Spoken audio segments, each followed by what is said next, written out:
Dallas, a great start, a great end, and a lot of sacrifice, it seemed, right in between the two. Well, yeah, that's about as gritty of a performance, that we've had out of our team all year. I thought we came out great. Our power play, which has struggled all year, gets us one early and gets us some life. And then, like always, we find ourselves in a tie game, and our guys don't panic. They're nice and calm on the bench, and we're able to pull it out in the end. Bend but not break. No, that's right. And speaking of Ben Scrivens was very, very good.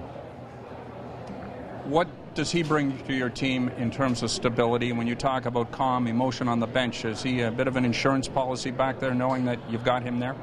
Well, absolutely, and I think that shift late in the third period, maybe with around 3 minutes left, we got hemmed in. They were able to make a change. They got fresh guys on the ice. Our guys were still on the ice, and their heart rates were up in the 170s, 180s around then, and still, that Ben's in net, and if they get a chance, that there's a good chance that he's going to keep that puck out of the net. You showed a lot of faith in your third pairing. Simon Geispers rewarded you with that tonight.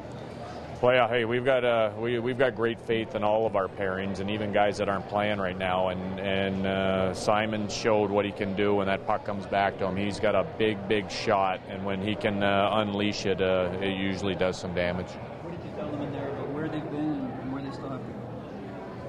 Well, the thing we talked a little bit about is, listen, if you're satisfied with what you did yesterday, you haven't done anything today.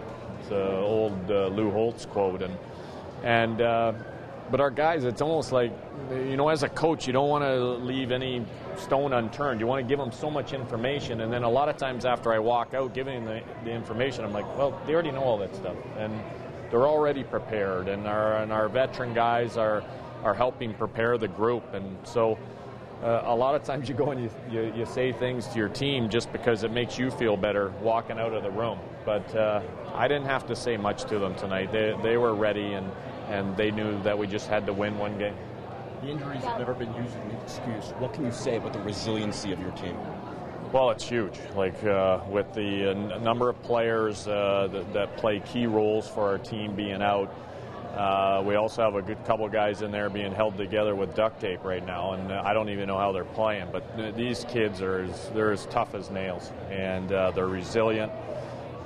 They expect to win, and they expect the guy next to them to give just as much as they're giving themselves. And it's something that's taken a while to foster here and to grow, but we're to a point now where it's expected. Hockey in June is a novelty around here. You got a little taste of what you might expect in the next couple of games in the Calder Cup final by the crowd tonight. Well, that's right, and it's interesting playing this kind of weather. You forget what time of year it is. You're out. I'm out walking the dog early this morning. I'm like, Jesus, it's a really nice day. We're still playing hockey, and then you realize, well, it's almost June. So that's what the summer's supposed to be like. But this is just such a great experience for these guys. It's so good for their development to go through rounds, to be put in situations like they are, to get in front of a full building, to have all of you here to talk to them. It's good all the way around for all these young men and their futures. Are we getting the injured players back time for the final? We might, and we might not. I think there might be one guy that may be able to return, and we'll cross our fingers on a couple of the others. And you get here 2 games over the minimum. I mean, that's how tough a road it is, isn't it? You're still banged up. Well, yeah, it's the playoffs are always a marathon. It's amazing what teams go through, and you see it in the Stanley Cup Finals as well.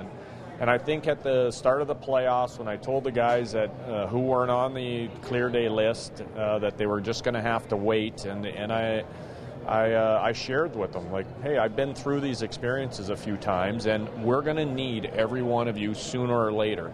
And we can't have you jump into the conference final or into the league final and say, well, I haven't played. I'm not ready. You have to make sure you're ready. And that's what's happened here. A guy like Josh Engel jumps in. He's not even playing his position. He's playing center on the 4th line, and he gives us 2 excellent games. Like, that's what the playoffs are about, and those unsung guys stepping up and giving you big games.